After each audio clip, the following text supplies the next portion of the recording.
굿모닝, 좋은 아침입니다. 3월의 첫째 날이 밝았습니다. 오늘 하루도, 이번 한 달도 주님의 은혜와 주님의 사랑이 가득한 한 달 또 하루 되시기를 소망합니다. 오늘 말씀 같이 나누겠습니다. 시편입니다. 시편 42편 1절부터 11절 말씀입니다. 시편 42편 1절부터 11절 말씀입니다. 하나님이여 사슴이 시냇물을 찾기에 갈급함 같이 내 영혼이 주를 찾기에 갈급하니이다.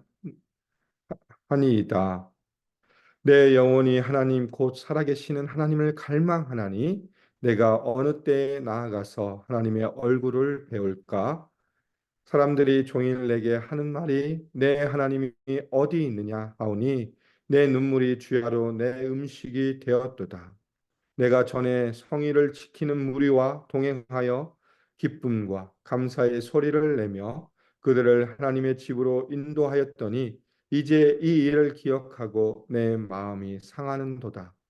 내 영혼아, 내가 어찌하여 낙심하며 어찌하여 내 속에서 불안해하는가?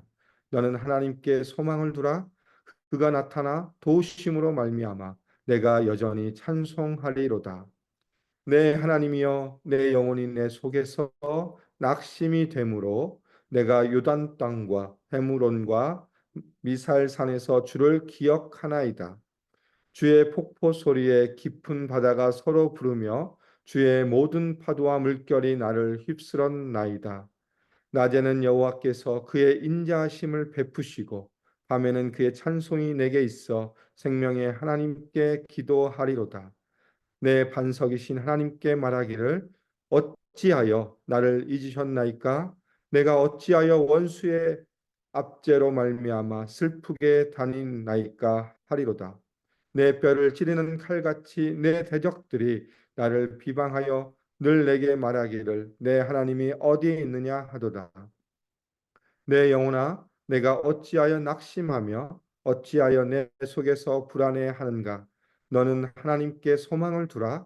나는 그가 나타나 도우심으로 말미암아 내 하나님을 여전히 찬송하리로다. 아멘. 오늘부터 살펴볼 시편 42편은 시편에 보면 그 앞부분에 제2권으로 쓰여 있습니다. 제2권은 보통 하나님의 구원의 은총과 돌보심에 대한 내용을 42편부터 시작해 72편까지 기록되어 있고요. 특별히 오늘 우리가 살펴볼 42절, 42편에 보면 그 앞에 표제어가 이렇게 되어 있습니다. 고라 자손의 마스길이라고 되어 있는 마스길은 교훈, 금언이라는 뜻을 가지고 있습니다. 그러니까 고라 자손의 교훈입니다. 고라라는 인물은 아시죠? 모세와 아론에게 반기를 들었던 사람이지만 그 자손들은 다윗 시대에 와서 성전을 지키며 성전 안에서 찬양하는 사람들이었습니다. 찬양하는 사람들. 그 찬양하는 사람들이 이 시를 지어서 교훈으로 남겨서 이스라엘 백성들이 계속 하나님 앞에 나아갈 수 있도록 했던 것들이 바로 이 고라 자손의 마스길입니다. 그러면서 또 하나에 살펴볼 것은 시편 42편과 43편, 내일 살펴본 43편이 하나로 본 견해들이 있습니다. 왜 그러냐면 5절과 11절, 그다음에 마지막 그 43편 5절에 보면 똑같은 비슷한 내용들이 반복되어서 후렴처럼 보여서 일반적으로 학자들은 하나의 시편인데 그냥 편의상 둘로 나눴다라고 이야기하는 견해들이 있습니다.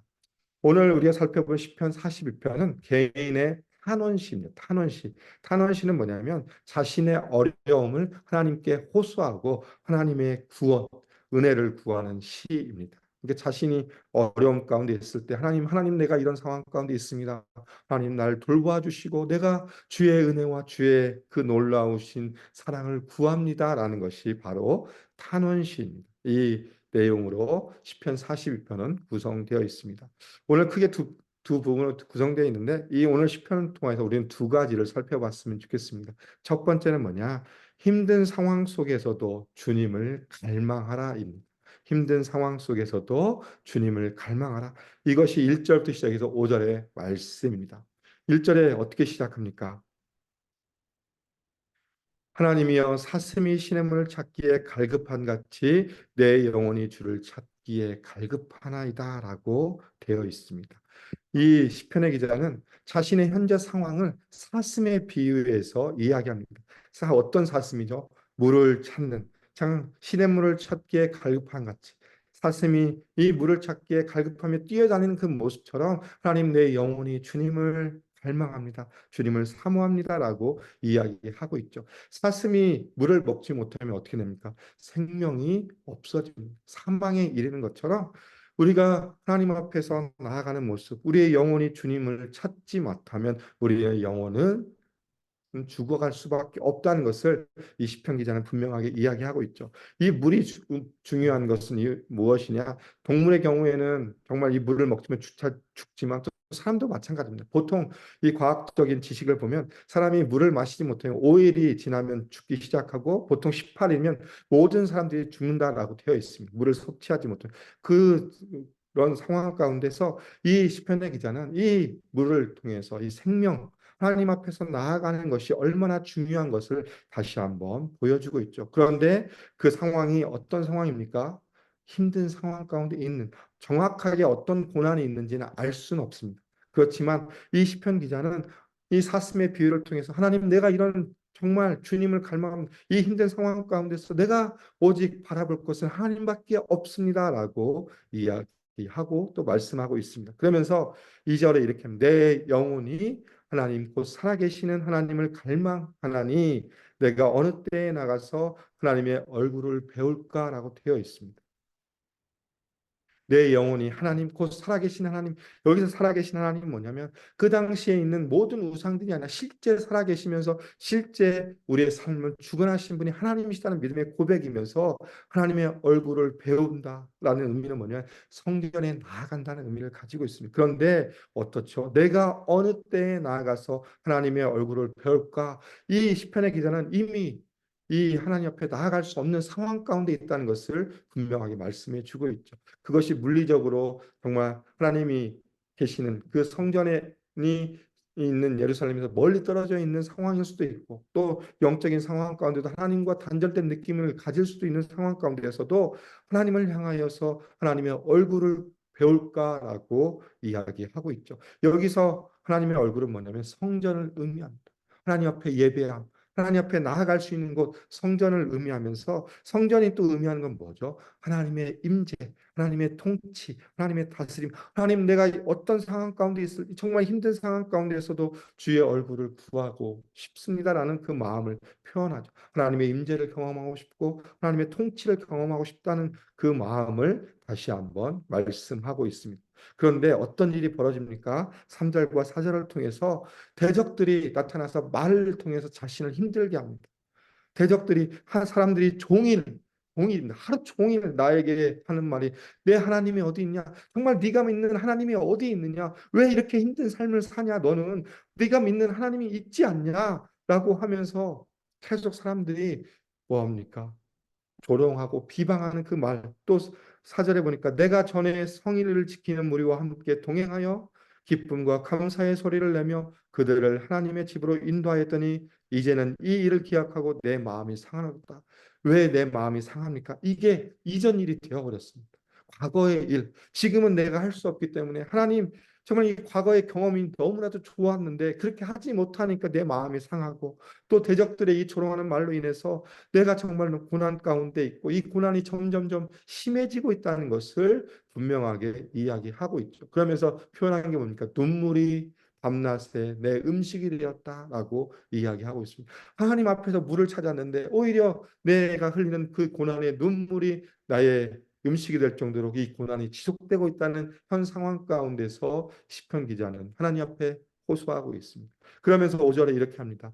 내 영혼아 내가 어찌하여 낙심하며 어찌하여 내 속에서 불안해하는가? 너는 하나님께 소망을 두라. 그가 나타나 도우심으로 말미암아 내가 여전히 찬송하리로다. 이 힘든 상황 가운데 있지만 시편 이 기자는 자신에게 다시 한번 스스로 이야기합니다. 내 영혼아 다시 일어나자 스스로 다짐합니다. 어디에 소망을 두라? 하나님께 소망을 두라.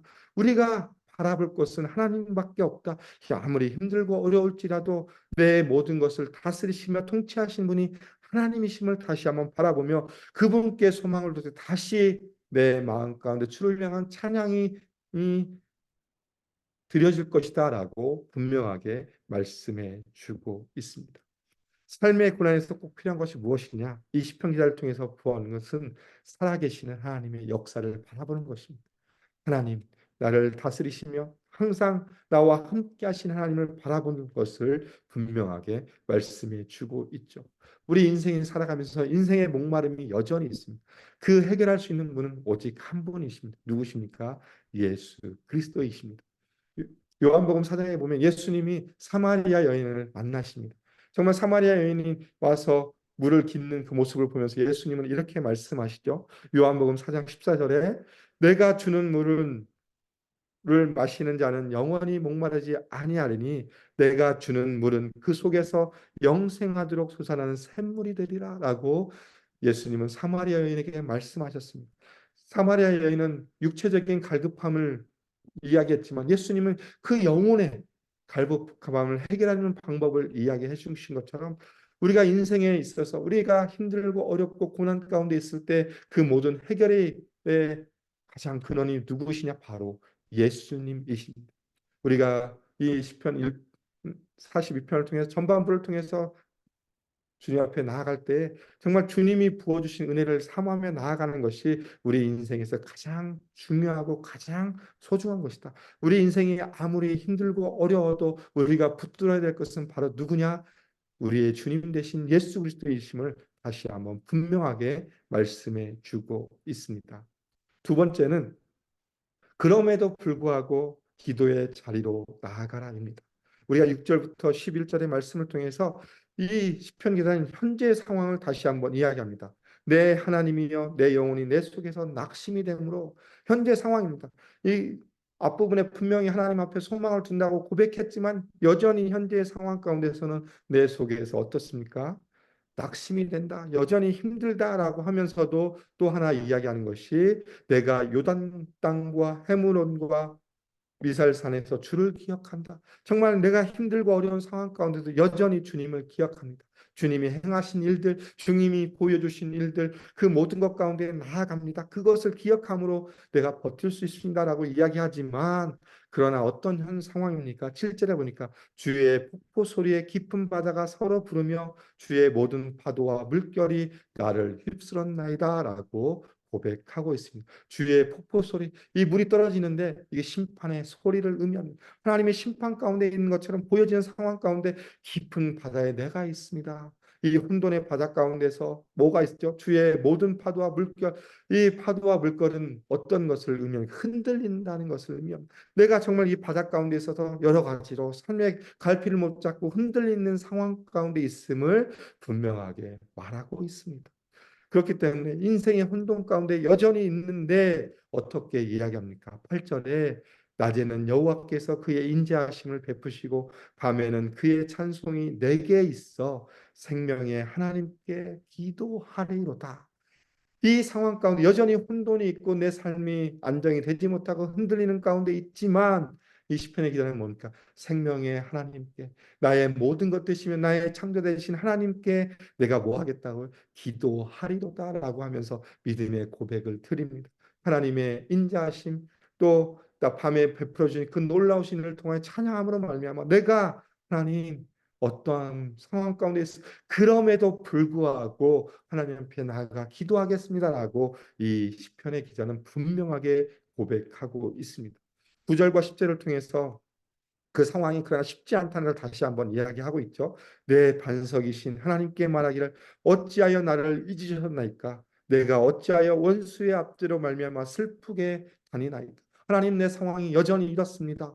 그러나 이 시편의 기자는 하나님 앞에서 호소합니다. 다른 사람들 앞에서 야, 내 형편 좀 들어봐. 내가 정말 이렇게 힘들어. 그렇게 하는 것이 아니라 하나님 앞에 온전히 나아가서 하나님 앞에 있는 모습 그대로 호소하는 모습, 기도하는 모습을 보여주고 있습니다. 그러면서도 10절에 뭐라고 이야기합니까? 내 뼈를 찌르는 칼같이 내 대적들이 나를 비방하며 늘 내게 말하기를 내 하나님이 어디 있느냐 하느냐.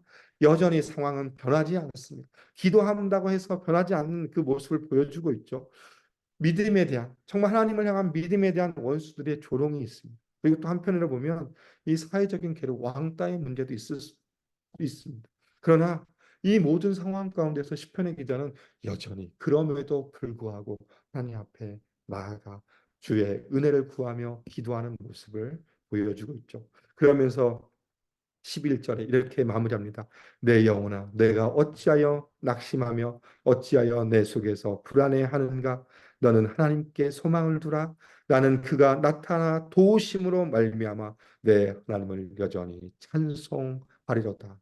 아멘. 이 믿음의 고백이 우리의 고백이 되었으면 좋겠습니다. 이 시편의 기자의 삶의 형편은 우리가 상상할 수 없을 만큼 어려운 상황 가운데 있습니다. 그러나 그는 하나님을 바라보고 하나님 앞에 나아가고 있고 또 그럼에도 불구하고 여전히 삶의 형편이 나아지지 않을지라도 하나님 앞에 나아가 하나님의 은혜를 구하는 기도의 자리 가운데 나아가고 있음을 분명하게 우리가 기억하셨으면 좋겠습니다. 오늘 우리가 하루를 살아갑니다. 오늘 우리가 우리 삶의 형편이 어떠하든지 우리는 모릅니다. 그러나 하나님 우리의 모든 형편을 아십니다. 그 하나님 앞에 나아가 우리의 소망을 하나님 앞에 두고 하나님이 부어주시는 그 놀라우신 도우심을 경험함으로 우리 입술에 다시 한번 주님을 향하여 나아가 우리 찬양 가운데 나아가는 삶이 되기를 소망합니다. 어떠한 삶이라도 주님을 바라보며 그 안에서 주님의 행하신 일들을 통해서 주님이 부어주시는 은혜를 누리는 삶 그것이 우리의 삶임을 다시 한번 고백하며 그 믿음 가운데 우리의 입술을 통해서 하나님의 영광을 드높이며 하나님의 이름을 찬양하는 귀한 하루의 삶이 되시기를 주님의 이름으로 소망하며 축복합니다. 기도하겠습니다. 하나님 감사합니다. 오늘 시편 42편을 통하여서 정말 탄원시 하나님 앞에 자신의 고통, 자신의 어려움을 하소연하지만 그러나 그 가운데서 하나님의 구원과 하나님의 일하심, 하나님의 도우심을 구하는 이 시편의 고백을 살펴보았습니다. 하나님, 우리의 삶이 형편이 어떠하든지 정말 주님을 바라보는 그 믿음을 갖게 해 주시고 우리의 모든 것 되시며 우리의 주관대 되시는 예수 그리스도만을 바라보는 삶이 될 수 있도록 인도해 주시고 어떤 삶의 형편이든 그럼에도 불구하고 주님 앞에 나아가 주의 은혜를 구하며 기도의 자리 가운데 나아갈 수 있는 그 믿음을 우리에게 허락하여 주시옵소서. 오늘 또 하루를 허락해 주셔서 감사합니다. 오늘 하루의 삶을 통하여서 온전히 주의 영광을 주의 이름을 선포하며 찬양하는 삶이 될 수 있도록 하나님 함께해 주시며 인도하여 주시옵소서. 주님 감사합니다. 예수님 이름으로 기도드립니다. 아멘. 이 시간 우리 합심으로 같이 기도하겠습니다. 오늘 말씀을 기억하시면서 기도해 주시고 우리 교회의 비전입니다. 예수산책 AKBC 말씀 제자 미션을 공동체로 아름답게 우리 교회가 세워지게 해주시고 올해 펴져 제자의 길을 걷는 사람들 정말 올 한 해 우리가 주님의 그 발자취를 한 걸음 한 걸음 따라 그리스도의 장성한 분량 이르기까지 성숙하고 성장하는 삶이 될 수 있도록 위에서 기도 부탁드리겠습니다. 그 다음 기도해 주실 것은 우리 이번 주부터 시작되는 예배의 변화를 위해 기도 부탁드리겠습니다. 1, 2, 3부로 예배가 변화되는데 하나님 이 모든 것 가운데 함께 해주시고 또 준비하는 모든 손길 가운데 지혜 주셔서 또 드려지는 모든 예배가 주님의 영광이 드러나는 귀한 예배가 되게 해달라고 기도해 주시고 또 순조롭게 잘 정착할 수 있도록 위해서 기도 부탁드리겠습니다. 마지막으로 남아공 모잠비크에 선교하시는 우리 박성원 선교사님의 삶과 사역을 위해 기도해 주시고 목장에서 후원하고 기도하시는 우리 선교사님들의 삶과 사역을 위해서 기도 부탁드리겠습니다. 투병 중인 성도님들의 치유와 회복을 위해서 기도 부탁드리고 또 경제적으로 신분의 어려움 가운데 있는 성도들의 삶을 위해서 합심으로 기도하고 일상의 삶으로 나아가겠습니다. 함께 기도하겠습니다.